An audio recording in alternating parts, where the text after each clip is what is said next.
Newport Beach, California, is a place known for its glistening waters, luxurious homes, and an air of affluence.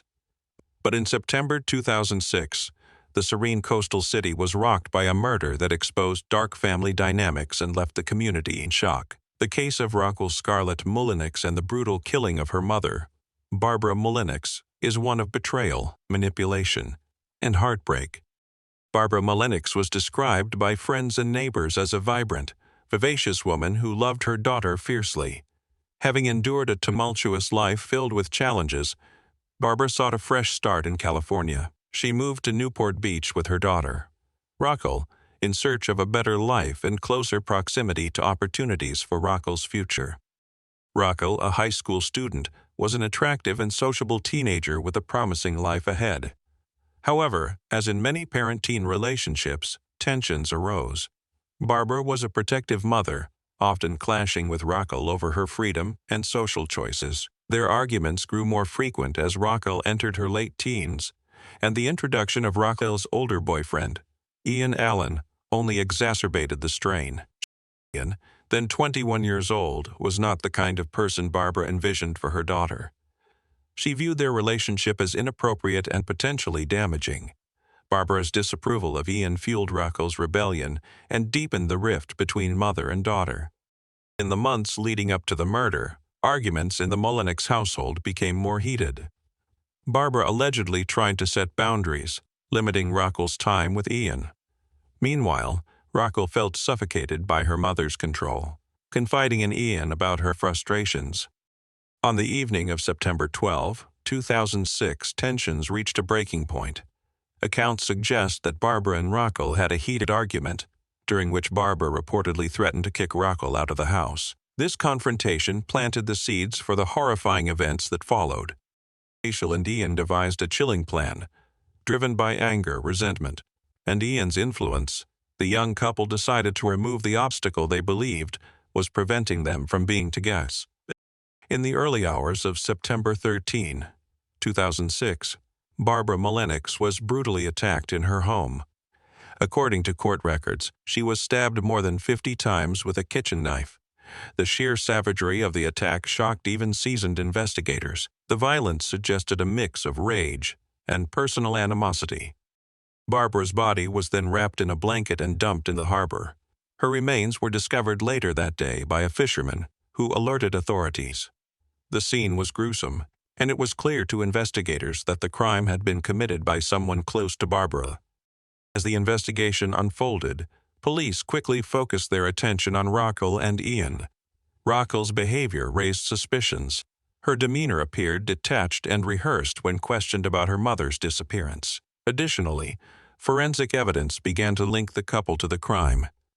Neighbors reported hearing arguments from the Mullinix home on the night of the murder.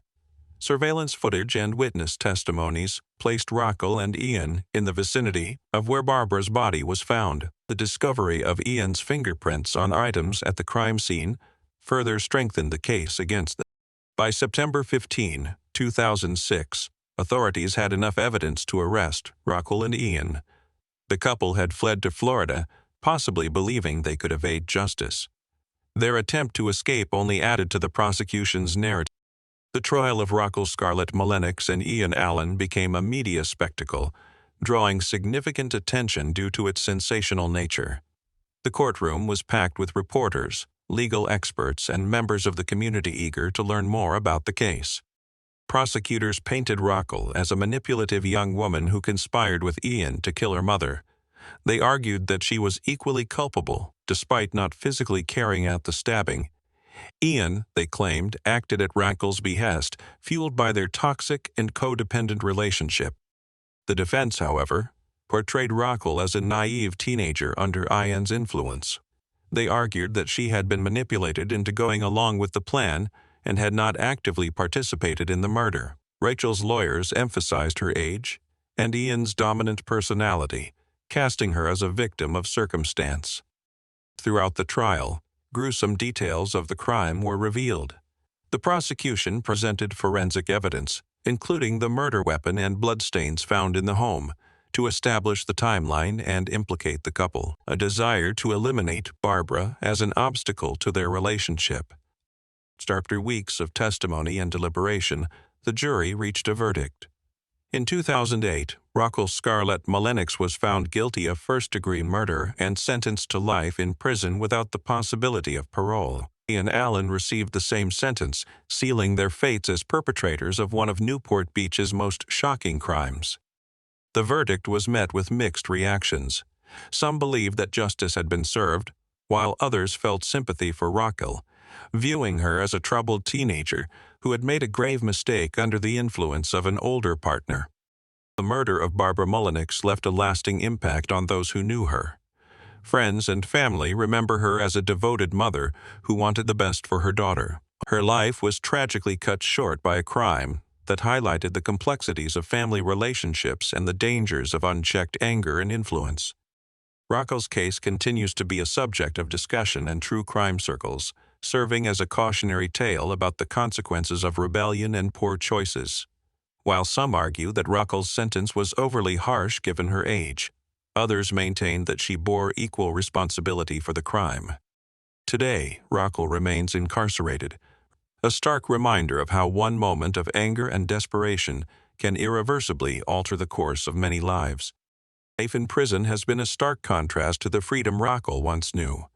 In interviews and letters from behind bars, Raquel has reflected on her actions and the choices that led to her incarceration. Some accounts suggest that she has expressed remorse for her role in her mother's death, while others point to lingering resentment and a lack of full accountability. Adapting to prison life has not been easy for Raquel, who entered the system as a young woman barely out of her teenage years.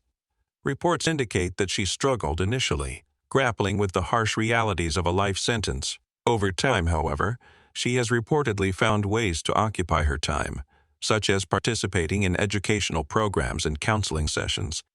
While some advocates have argued for leniency or the possibility of parole due to her age at the time of the crime, the gravity of the murder and the court's original sentence leave little room for reconsideration. Ian Allen, the other key figure in this tragedy, has remained a central point of analysis. During the trial, his role as the primary executor of the crime was undisputed. Yet, questions persist about the dynamics between him and Raquel. Was he a manipulative older boyfriend who coerced a vulnerable teenager into his sinister plan, or were they equal partners in the crime? In prison, Ian has been less vocal than Raquel about his reflections on the murder. Some speculate that he, too, struggles with guilt, while others believe he has accepted his fate as the consequence of his actions. The relationship between Ian and Raquel, once so intense and consuming, dissolved as the legal process unfolded, with the realities of their sentences overshadowing whatever connection they once had. The case of Raquel Scarlett Mullenix and Ian Allen has fascinated psychologists and criminologists alike. The relationship between the two provides a textbook example of folie à deux, or shared psychosis, where two individuals influence each other to the point of committing a crime they might not have carried out alone. Experts have noted that Raquel's adolescent brain, still developing in areas related to judgment and impulse control, made her especially susceptible to Ian's influence. Intense emotions of teenage rebellion, combined with the allure of a forbidden relationship, likely clouded her ability to foresee the consequences of their actions. Conversely, Ian, as the older and presumably more dominant partner, may have exploited Raquel's vulnerabilities. However, the extent to which Raquel actively participated in planning and carrying out the murder remains a point of contention. For those who knew and loved Barbara Mullenix, her memory remains vivid. Friends describe her as a loving, generous, and spirited woman who wanted nothing more than to see her daughter succeed. Research into the tragedy of her death is compounded by the fact that it came at the hands of the person she cherished most. Her own child. Barbara's sister, close friends, and other family members have worked to honor her legacy, ensuring that her life is remembered for more than its tragic end. Community members have also used her story to advocate for better resources for families in crisis, emphasizing the importance of mental health support and conflict resolution. The media played a significant role in shaping public perception of the case. Sensational headlines dubbed Rocco the knife-wielding teen, painting her as a cold and calculating murderer. While this narrative drove viewership and sold papers, some argue it oversimplified a complex situation. Documentaries, podcasts, and true crime specials have since revisited the case, offering more nuanced perspectives. These accounts explore the psychological, familial, and societal factors that contributed to the tragedy, sparking debates about the fairness of Rocco's sentence and the broader implications of the justice system's handling of young offenders. The murder of Barbara Mullenix is a cautionary tale with lessons for parents, teenagers, and society at large. It highlights the importance of open communication within families, particularly during the tumultuous teenage years. It also underscores the potential dangers of toxic relationships and the need for early intervention when red flags appear. For legal professionals and policymakers, the case raises questions about the treatment of young offenders in the justice system.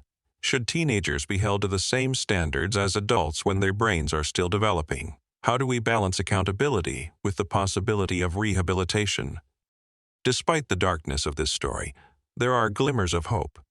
Advocacy groups have used cases like Rocco's to push for reforms in the juvenile justice system, ensuring that young offenders have access to education, therapy, and the possibility of redemption. These efforts aim to prevent similar tragedies by addressing the root causes of teenage rebellion and violence.